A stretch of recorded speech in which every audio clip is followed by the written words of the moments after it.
Hello and welcome to the Franchise Tag College Show, Week 11. I am your host, Andrew, and I am joined by Alex, as always, my co-host, our college writer. He's back with us again. Some interesting results from last week. Some decent games. We knew that the slate wasn't going to be as entertaining as what we've previously had. Only that one big game that we reviewed, but still some interesting games going on.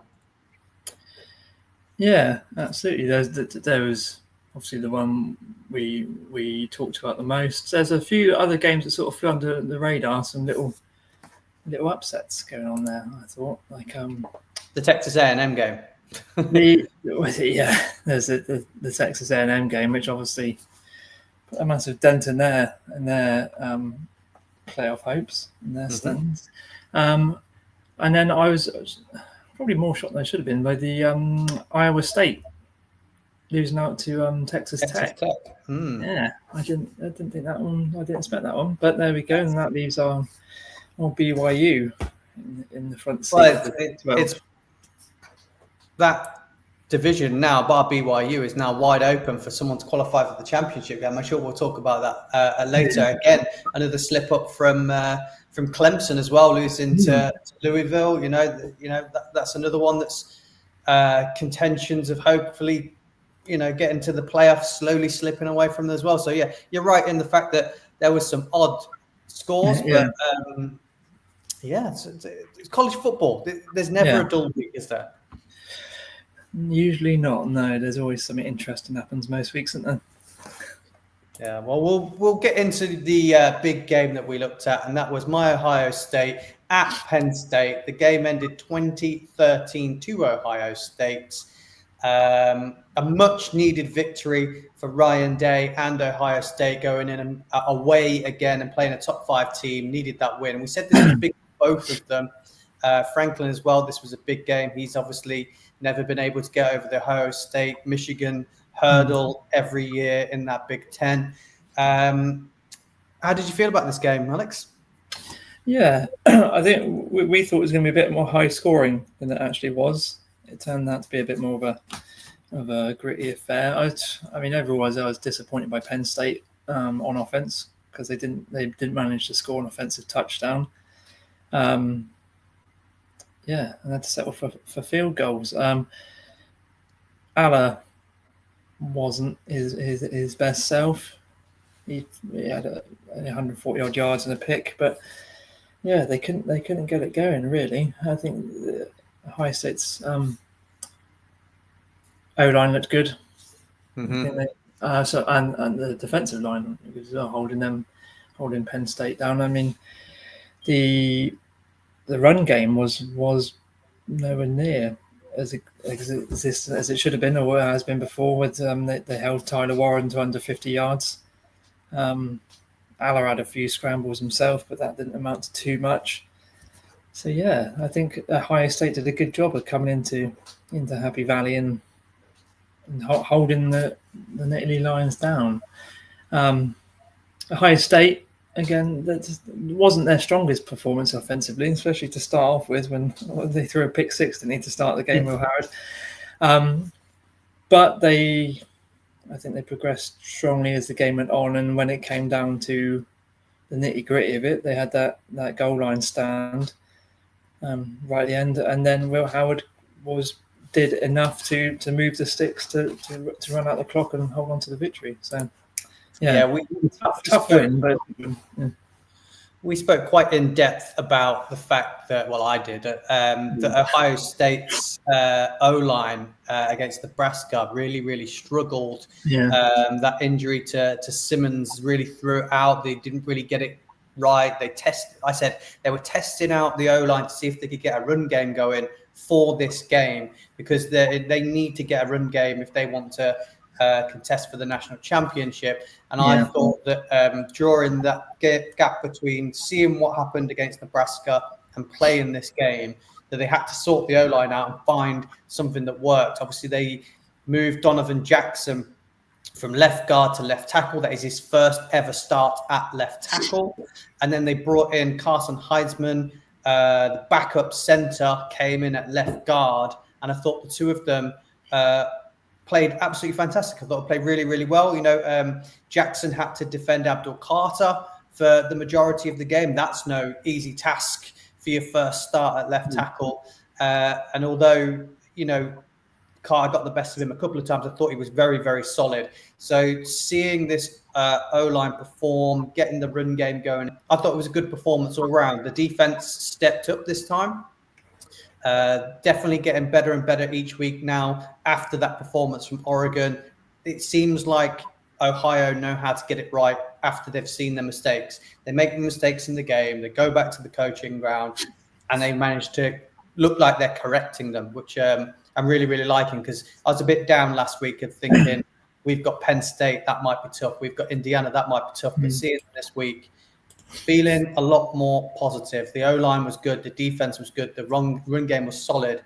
You mentioned Will Howard having a bit of a struggle, pick six towards the start of the game.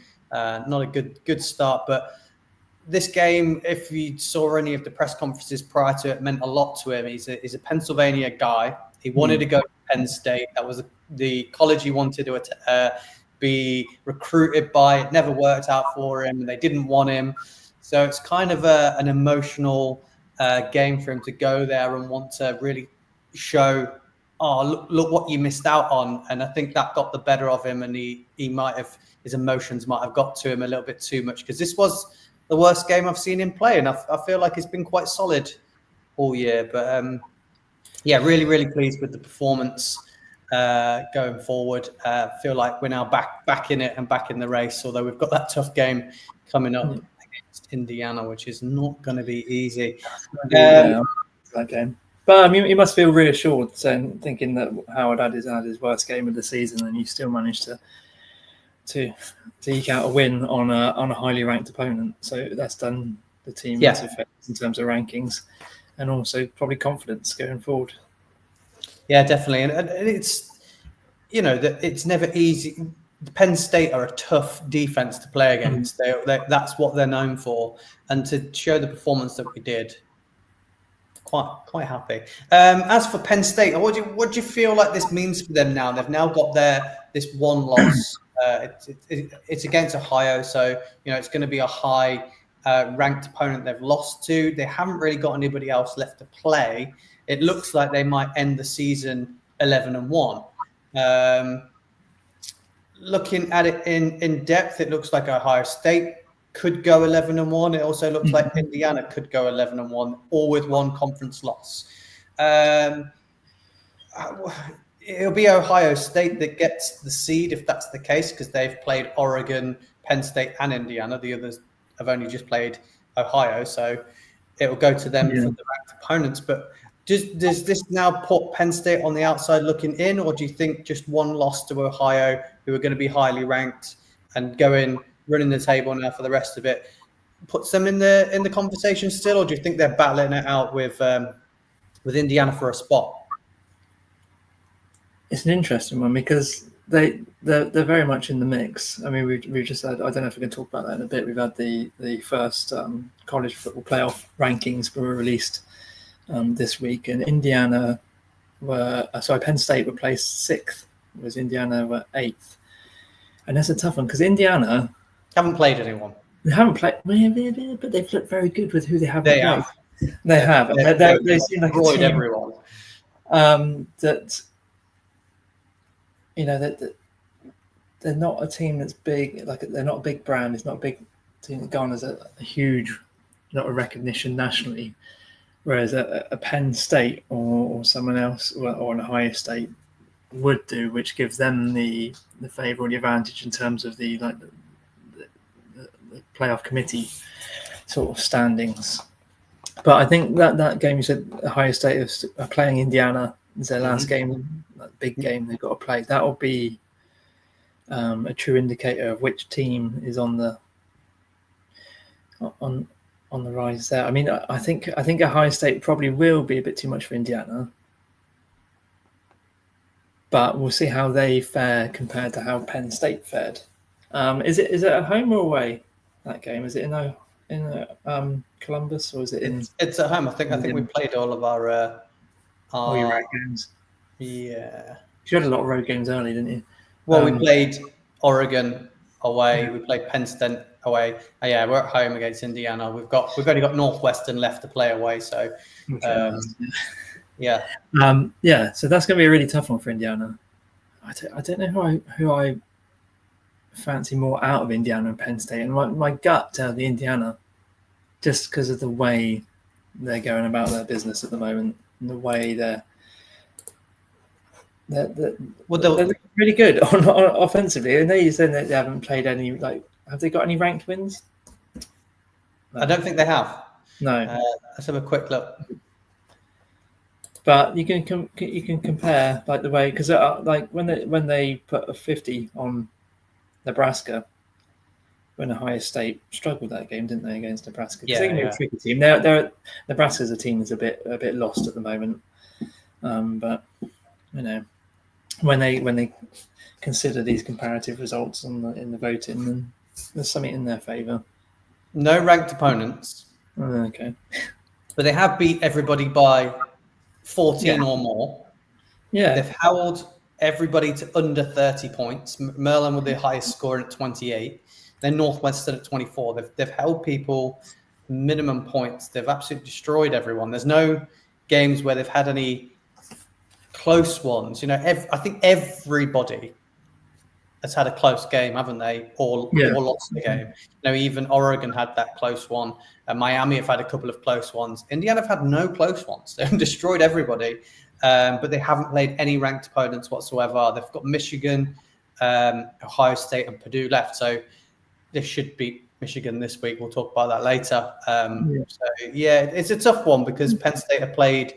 They've played one ranked opponent, and they've also had that win against Wisconsin as well, which is a high. Yeah, that was good. And the win against USC in Los Angeles. The USC weren't ranked at that point, were they? They dropped out of the rankings by then, hadn't they?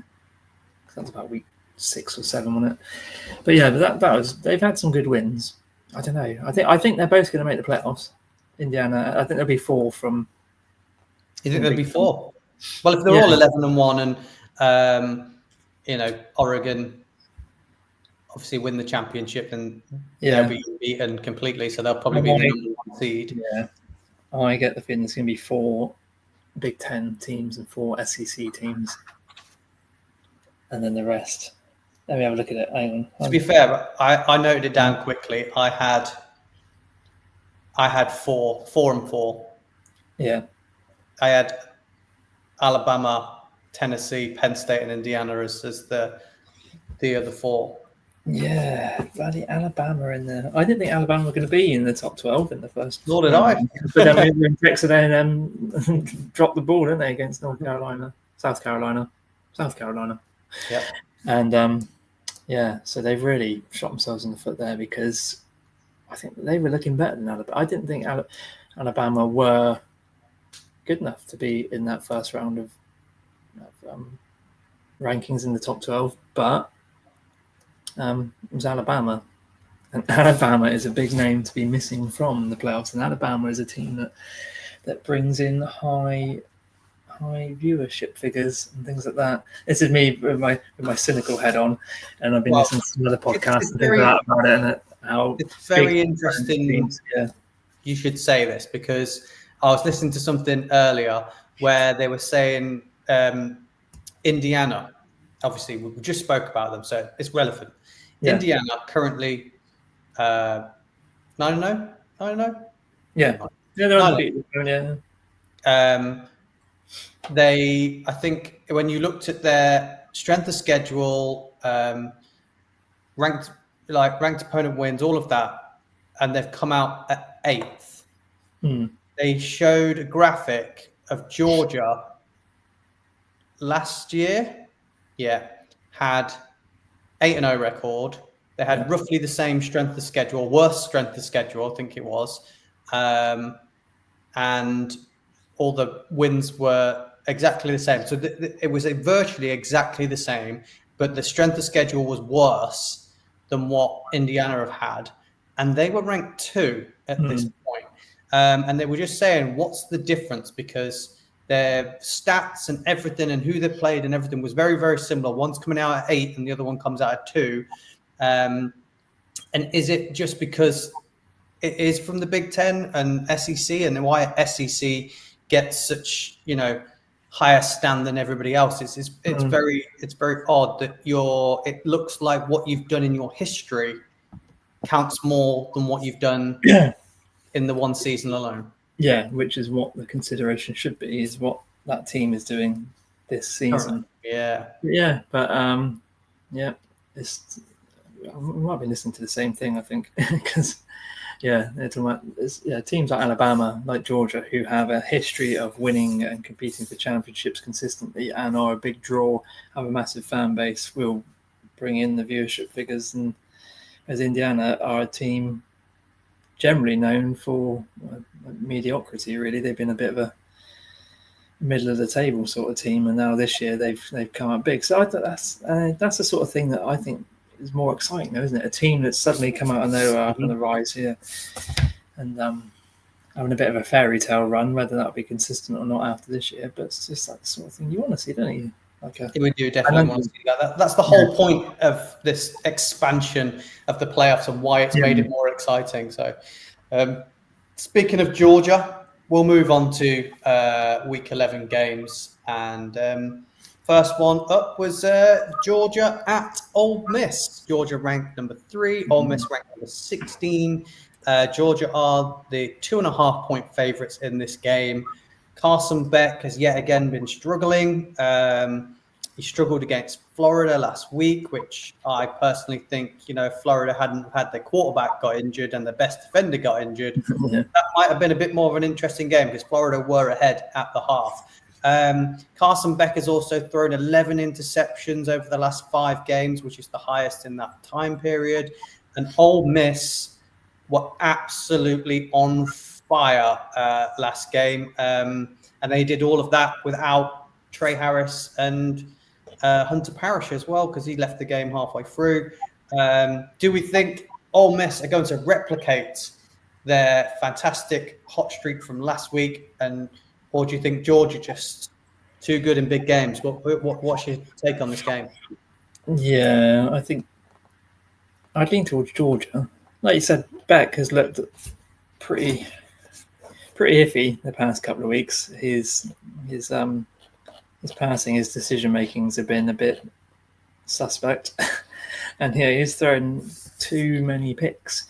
But this is a team under Kirby Smart that knows how to win, how to come through on those big games, and this is a big game because it's a conference game. It's going to have quite a big impact on the standings. But yeah, I mean, just going by gut again, I lean to Georgia. I think it's hard to bet against Georgia, just because of the team that they are and the way that they play and the way that they win. This is a road game for them, isn't it? Yeah, it's at Ole Miss. Yeah, Ole Miss. Yeah, so that will add a bit of a factor to it. But yeah, I think Georgia is a team that has a championship mentality, even when they're not playing great. They know that on any given day they can beat anyone, which they usually do. So yeah, I don't think that they'll be too unconfident going into this one, and I think this will be a big game for Ole Miss playing against the Georgia ranked the second seeded team or second ranked team at the moment. So yeah, I would say that I would favour Georgia ever so slightly in this one. Yeah, the bookies have got it ever so slightly as well, isn't it? It's under a field goal at -2.5. I don't think you should ever bet against Georgia in a big game. They just, like I said, they've been there, they've done it, they know how to win these games. Ole Miss haven't really been here for a long time now. There was a lot of expectation from them for this year. I think overall they played quite well. I think Jackson Dart's having a great year. I think I might have said yes to Ole Miss if Trey Harris was back. He's missed the last 2 games. I think he's a big loss for them. I know that Jordan Watkins stepped up last week and had a big game, but he crept up on the injury report this week as well. He's now doubtful. And like I said, Hunter Parrish got injured last week during the game and left the game and didn't come back out for the last quarter. So with those three players, if those three players don't play, I don't see how Georgia doesn't win. But if those three are good to go and they are fit enough and it's just a case of getting them ready for it, this could be interesting. I think it could be a bit closer than what you think. But yeah, 52 wins and 2 losses. So 52 straight victories against teams that aren't called Alabama. It's very hard to go against Georgia, isn't it? Yeah, I think so.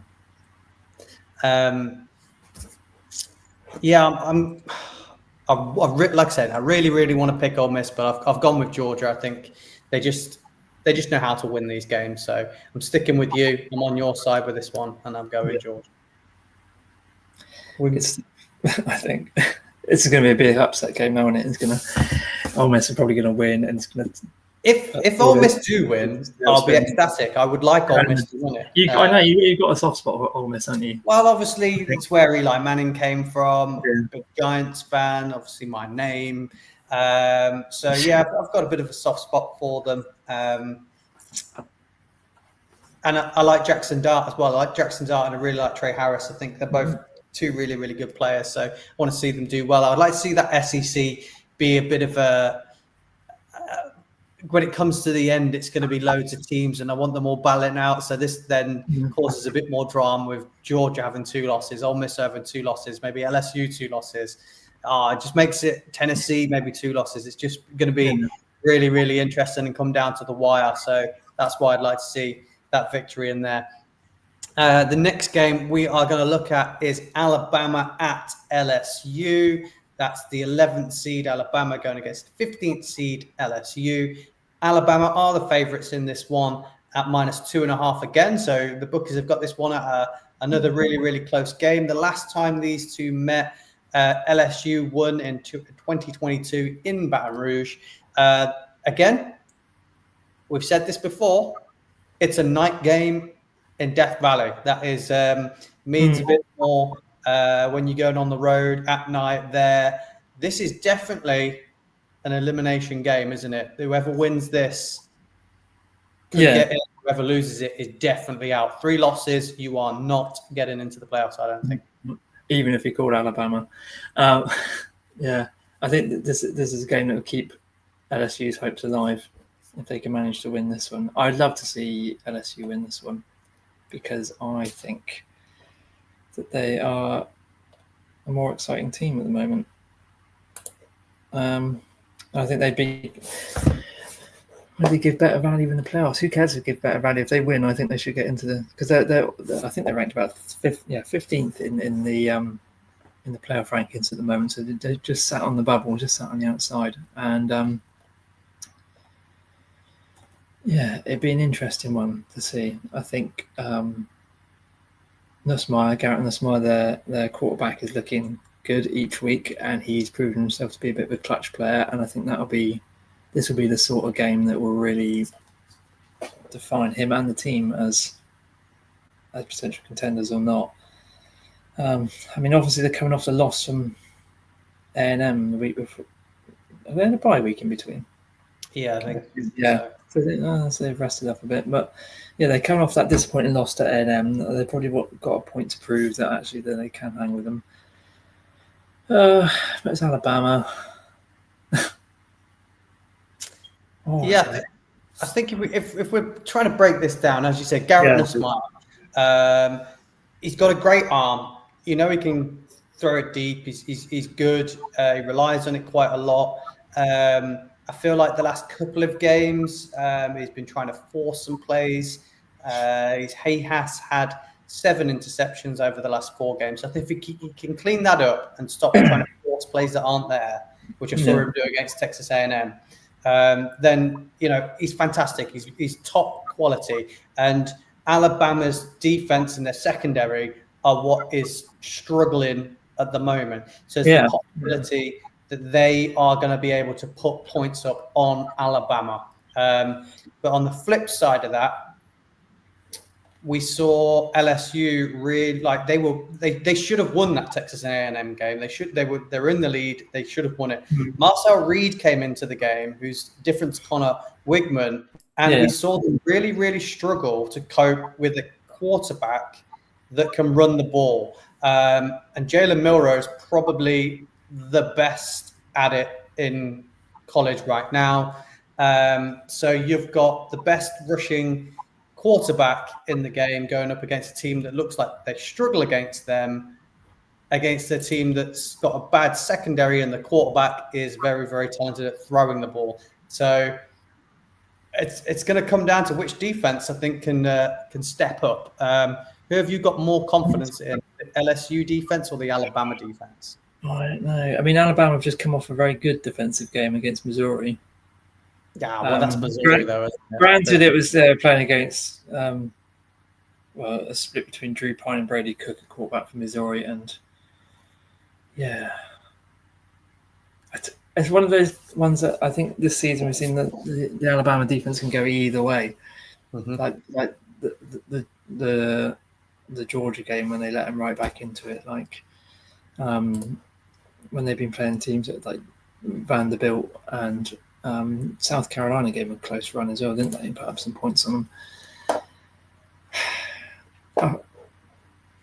I think if LSU can keep them on their toes, like we saw Vanderbilt when they had to deal with a different kind of offensive game plan on the ground and through the air.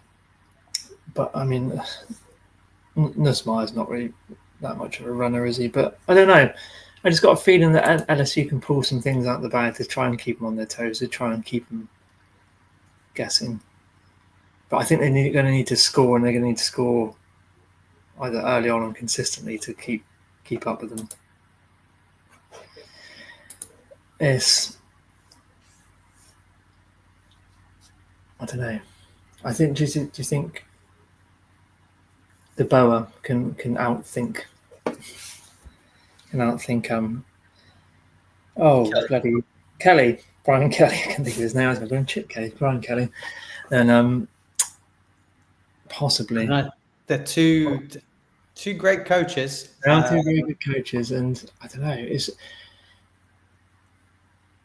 This is one of those ones that we're right in the thick of it now, right down the stretch, and I think Alabama. I don't know. This is a heart LSU pick and a head Alabama pick. The same for me. Exactly the same for me. And I can't very well quantify it because it's just one of those feelings. I know, but both these teams can put up points. Both these teams can be iffy on defense. So it's just going to be who shows up on the day. Like I say, it's a night home game for LSU, which gives them quite a fair advantage. But do you think this is an Alabama team, that will be fazed by that? Possibly a bit, but not enough to not. With how much weight is on it? Yeah. You know, they're going to have to lean heavily on that on run game, aren't they? Yeah. I think that's where LSU's weakness is going to be. I do think the home advantage does give you the extra points. So, you know, it's only a field goal difference. I think this game might come down to a field goal in the end. Like I said, Nussmeier's got to clean up those interceptions. I think Milroe's probably playing the better of the two quarterbacks in terms of putting the team on their back. I know Nussmeier's shown his clutch and can win those games. I think Milroe's got another gear. I think I'm with you. Yeah. I want LSU to win this. I think Alabama will win it. I just think that I think if LSU played better against Texas A&M and they weren't undone by Marcel Reed, who didn't look great the following week, I'd be going, this is an LSU comfortable. They're beating Bama. Bama have had their struggles. LSU win. But I think we've seen how bad they were. As long as if they're they've got to practice all week on stopping that. I just think that weakness that Milroe's just going to have a field day against them. So I'm going to go with Bama for it. Yeah. No, I'm going to go LSU just to throw things. I'll go a little bit. I'll pick LSU on this one. Well, they are the two big games of the week. Yeah. They've got lots on the line in those two games, lots for the SEC to go on there. There was loads of other little interesting games on. I couldn't really decide as one to pick to talk about. So we're going to briefly have a quick chat about some of the other games that are going on. First one up, nice and quick, is Miami at Georgia Tech. Miami are minus 11-point favourites on this one. Cam Ward has had to virtually, it seems like every week at the minute, bail this team out and push them over the line and get them a win. Georgia Tech maybe playing better than their record is. Could you see this being another tough one for Miami, or do you think they're winning this easy as the bookies suggest at minus 11? I don't know. I think it's Georgia Tech are a feisty team, and I think they'll do well to keep pace with them. I don't think it's going to be particularly close. I think Miami and the better team. Cam Ward is in his flow right now, and he's reached another gear. I mean, like currently the Heisman favorite. Yeah, he's kind of the Heisman favorite. So yeah, I think like Georgia Tech, they've got Haynes King, isn't it, as their quarterback, and he's good and he's okay, but I think like Ward's just another level compared to him, and I just think they've got that. Yeah, they're just a tier above at the moment. Miami. They don't always make it easy for themselves. They do games where they try and throw it away a bit, and this could be one of those sort of trap games. But no, I think this is the one that Miami will keep their unbeaten streak going.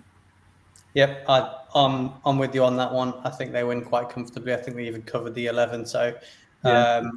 But it like we say, it is a trap game. I think it's one to keep an eye on. We think they're going to win easy, but it's Miami. We've seen them do stupid things in the past. Last year is one to look at with some of the things they do. So keep an eye on it, but we think Miami should win that one. The next one up is Michigan at Indiana.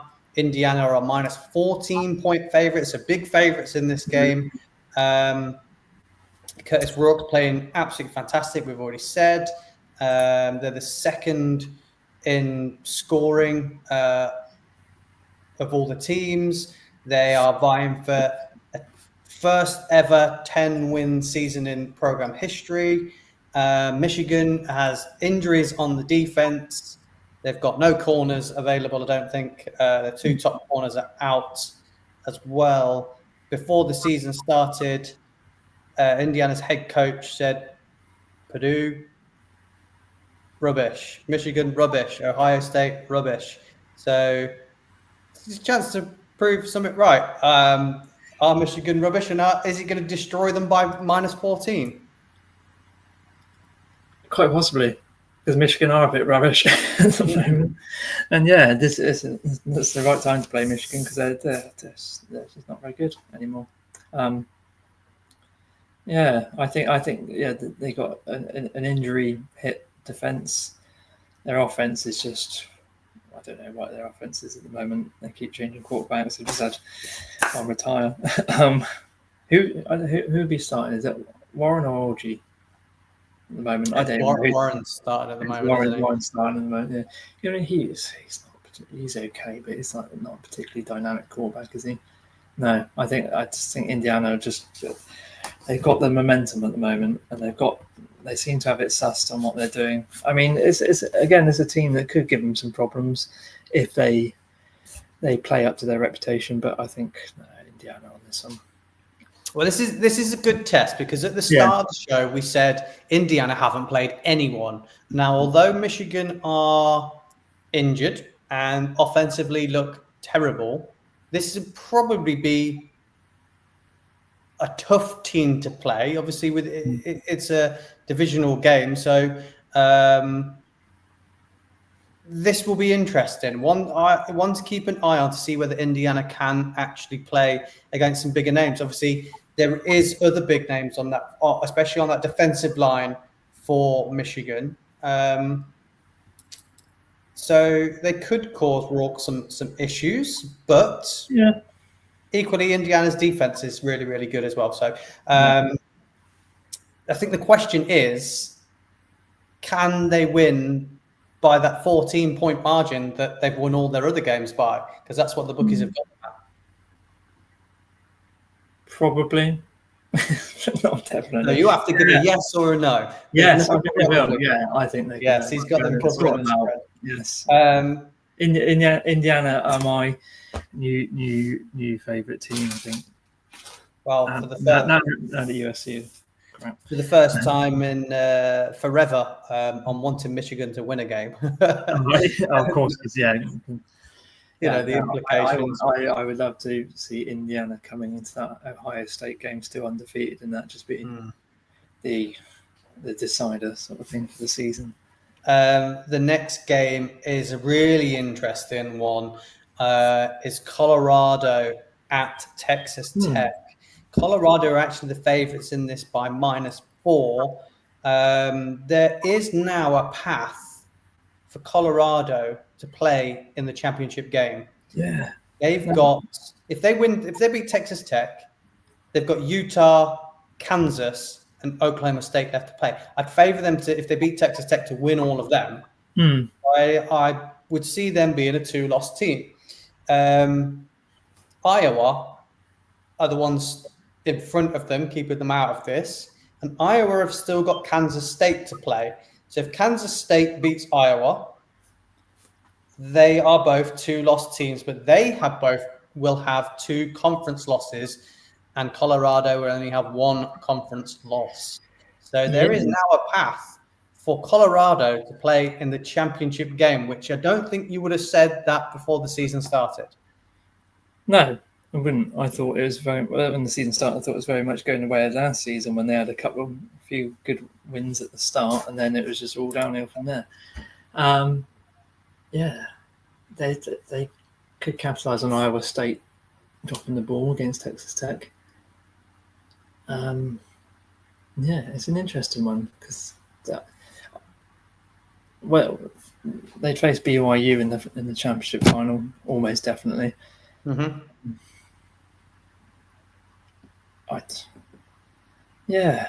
It's interesting. I think I always underestimate Colorado a bit because I always feel that they're a bit of a hype team. They're a bit of a it's all Coach Prime and all the showbiz and all that sort of thing. But they can play well when they need to, and they can pull out some tough wins. Texas Tech is a team that's not to be underestimated. Obviously, they just knocked off Iowa State in quite a close game. But yeah, I can see why Colorado are slight favourites in this one because they've got Shedeur and they've got quite a dynamic offense at times. The defense is.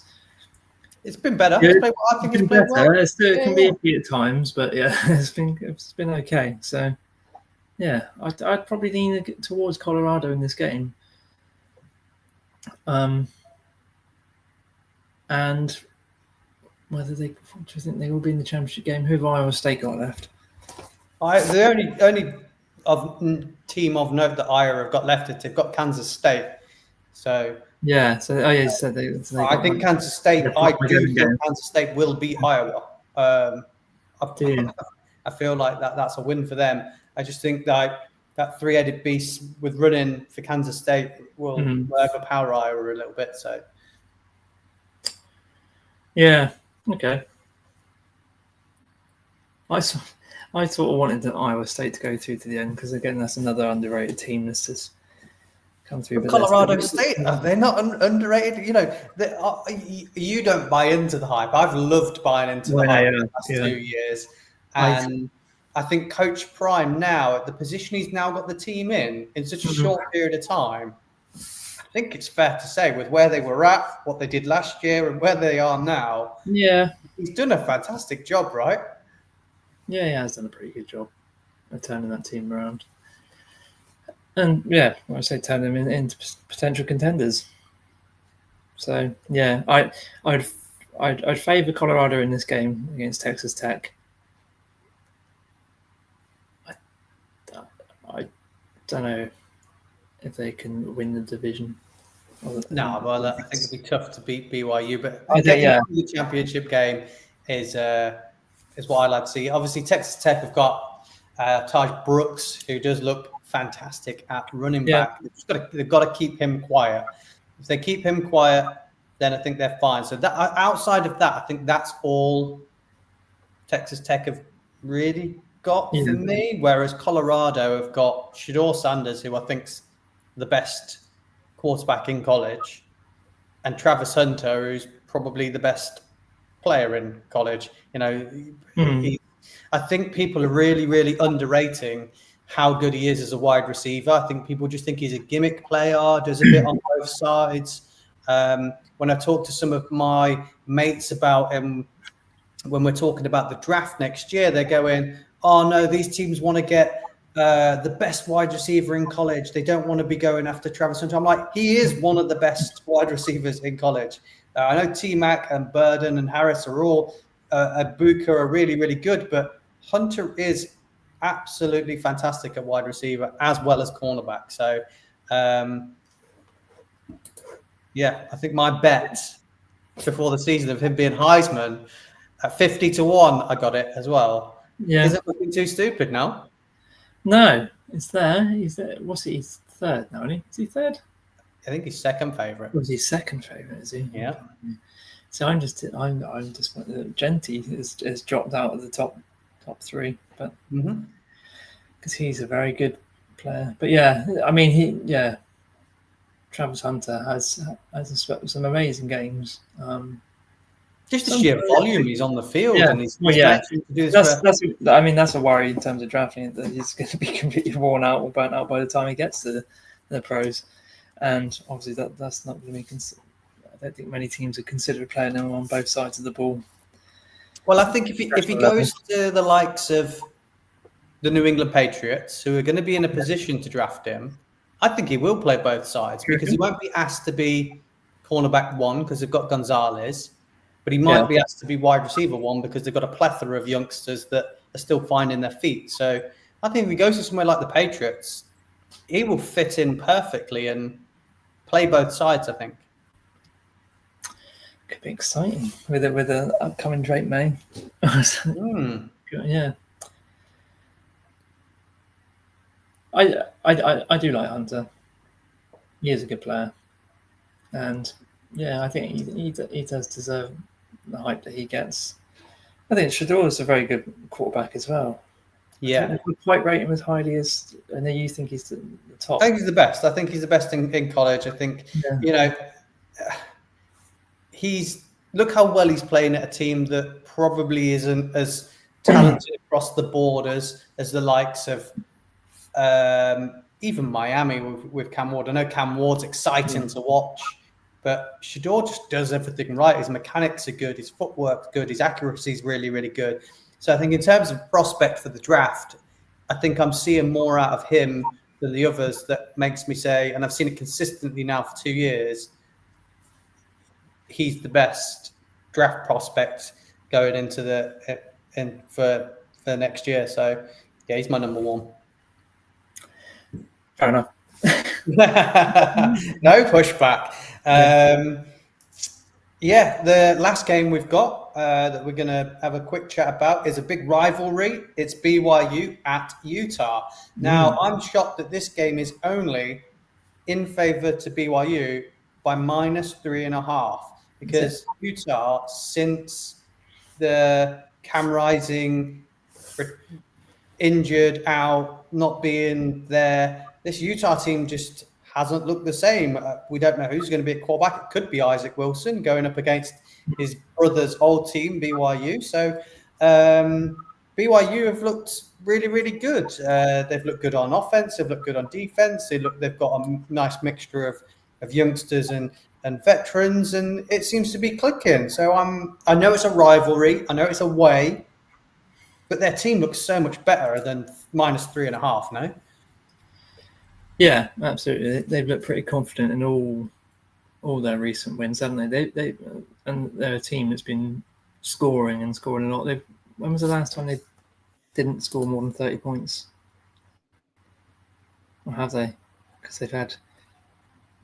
Oh, no, that's when they played SMU. They just beat SMU 18-15. But yeah, apart from that, they've scored 30-plus points, 30, 40-odd points a game, and it's an offense that's just clicking at the moment. And it's a Utah team that started off strong. Like I said, they lost Cam Rising to injury, and then there's just a team that's a bit lost in terms of their identity going forward. So, yeah, I'd favour BYU by more than 3. I think this is going to be like a sort of 34-17 sort of jobber. Yeah, it must be sheerly down to the fact it's a big rivalry. Yeah. That they've got this so close, because it strikes me that BYU win this by 10+ on any other day. So yeah, it's a bit shocking. You know, they've won all 5 of their conference games so far. They beat that Kansas State team that we were talking about earlier, and Utah have won 1 and lost 4 of their conference games so far. So it just shows you how good they are in terms of competitive within their own conference. So yeah, I can't see BYU coming away with a narrow win. No, I agree with you on that one. Yeah, I think they're a team that's got too much confidence at the moment, because they are looking pretty slick on offense, and they're going to score points. They're going to score too many points for Utah to keep up with, I think. Now, that is all the games we've got on our slate. Is there any others that you've got your eye on at all?